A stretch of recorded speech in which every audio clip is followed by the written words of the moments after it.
আসসালামু আলাইকুম। সবাই কেমন আছেন? আশা করছি সবাই খুব ভালো আছেন। আমিও আলহামদুলিল্লাহ ভালো আছি। চলে আসলাম ফ্রাইডে স্পেশাল ব্লগ নিয়ে। সকাল সকাল বাইরের নাস্তা খাচ্ছি আমরা। আজকে ঘরে ঝামেলা করিনি নাস্তার।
আজকে দুপুরের জন্য গরুর রেজালার রান্না করব। এজন্য এখানে গোটা গরম মশলা তেলের উপর দিয়ে দিলাম, তেজপাতা, দারচিনি, এলাচ, লবঙ্গ, গোলমরিচ আর কয়েকটা কাঁচামরিচ দিয়ে দিলাম। তারপর পেঁয়াজ দিয়ে দিলাম। পেঁয়াজটা নরম হওয়ার জন্য লবণ দিয়ে দিব পরিমাণ মতো। পেঁয়াজটা যখন হালকা বাদামি কালার হয়ে যাবে তখন আমি মাংসগুলো দিয়ে দিচ্ছি। মাংসগুলোর কালারটা যখন চেঞ্জ হয়ে আসবে তখন বাকি মশলাগুলো অ্যাড করব।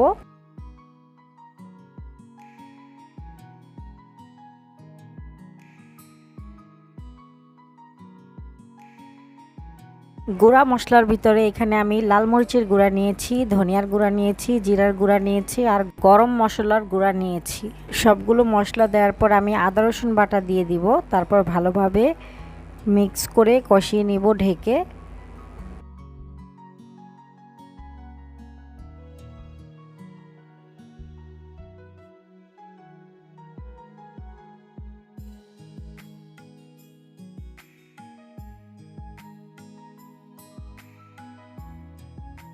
আর এখন আমি ঢাকনাটা খুলে দিয়ে দিচ্ছি জায়ফল আর জয়ত্রী বাটা।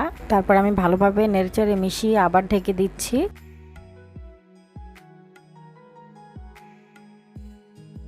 কষাতে কষাতে যখন পানি শুকিয়ে যাবে, মাংস সিদ্ধ হবে না, তখন আমি দুধ দিয়ে দিলাম। এখন এই দুধ দিয়ে আমি জালটা কমিয়ে মাংসটাকে সিদ্ধ করে নিব। আর এখন মাংসটা প্রায় সিদ্ধ হয়ে গেছে। এখন আমি একটা মিশ্রণ দিব। এটা হচ্ছে মিষ্টি দই, কাজু বাদাম, কিশমিশ, পেঁয়াজ বেরেস্তা আমি ব্লেন্ড করে নিয়েছি একসাথে। এই মিশ্রণটাই কিন্তু দিতে হবে। এই মিশ্রণটাই কিন্তু রেজালার আসল টেস্ট আনে। তো আমি এখন এই পর্যায়ে কয়েকটা আলু বোখারা আর কয়েকটা কাঁচামরিচ দিয়ে দিব।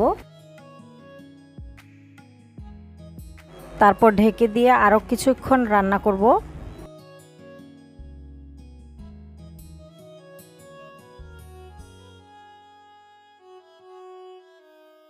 রান্নাটা হয়ে গেছে। নামানোর আগে আমি গুঁড়া দুধ আর ঘি দিয়ে দিলাম। তারপর নেড়েচেড়ে মিশিয়ে নামিয়ে ফেলবো।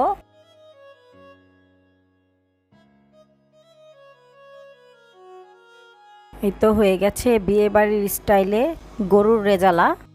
চিকেন কাবাব বানাবো, এজন্য এখানে চিকেন কিমা নিয়ে নিলাম। মশলা নিলাম লাল মরিচের গুঁড়া, গরম মশলার গুঁড়া, জিরার গুঁড়া, পরিমাণ মতো লবণ, এক টুকরা লেবুর রস, আদা রসুন বাটা, 2 টুকরা পাউরুটি ভিজিয়ে আমি পানি চিপড়ে নিয়েছি। তারপর আমি এখানে পেঁয়াজ আর কাঁচামরিচ চপিং করে দিয়েছি। একটা ডিম দিলাম। তারপর ভালোভাবে মিক্স করে বাইন্ডিংয়ের জন্য আমি এখানে টোস্ট বিস্কিটের গুঁড়া দিয়ে দিচ্ছি। তারপর খুব ভালোভাবে মিশিয়ে নিতে হবে।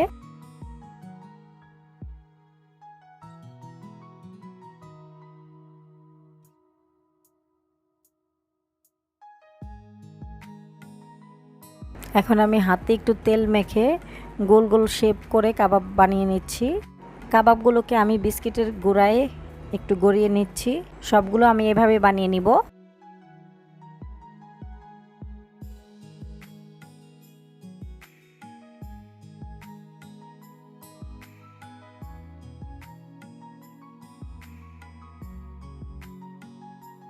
সবগুলো কাবাব বানানো হয়ে গেছে। এখন আমি নরমাল ফ্রিজে রেখে দিব, খাওয়ার আগে ভেজে নিব। এখন আমি পোলাও রান্না করব, এজন্য এখানে তেলের উপর শাহি জিরা দিয়ে দিলাম, গোটা গরম মশলা দিয়ে দিলাম, পেঁয়াজ দিয়ে দিলাম।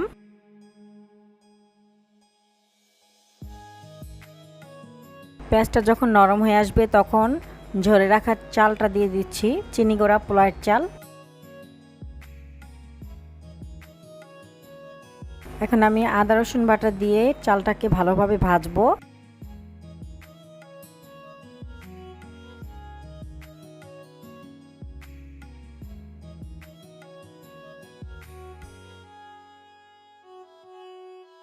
চালটা ভাজা হয়ে গেছে, এখন আমি গরম পানি দিয়ে দিচ্ছি।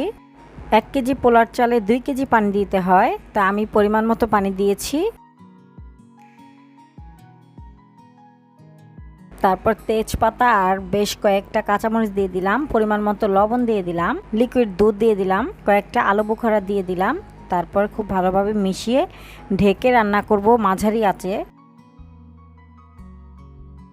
এখন আমি ঢাকনাটা খুলে একটু ভালোভাবে নেড়েচেড়ে মিশিয়ে নিব। নিচেরগুলো উপরে উঠাবো, উপরেরগুলো নিচে দিব এইভাবে। তারপর একটু ঘি দিয়ে দিব, ঘি দিয়ে আমি আবার লো হিটে দমে রাখবো কিছুক্ষণ।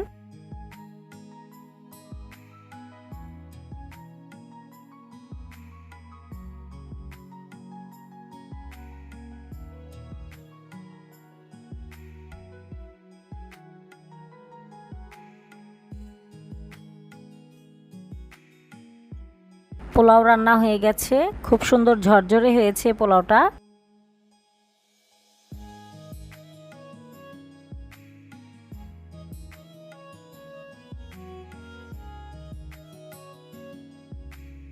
এখন আমি কাবাবগুলো ভেজে নিব হালকা আঁচে।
এই তো কাবাব ভাজা হয়ে গেছে, এখন খাবার টেবিল রেডি করছি।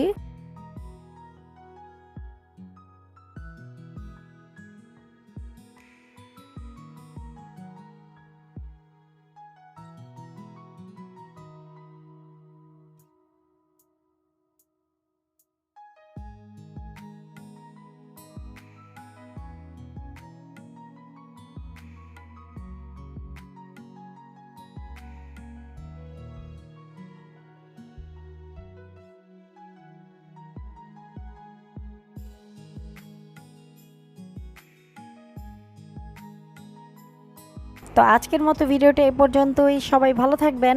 আল্লাহ হাফেজ।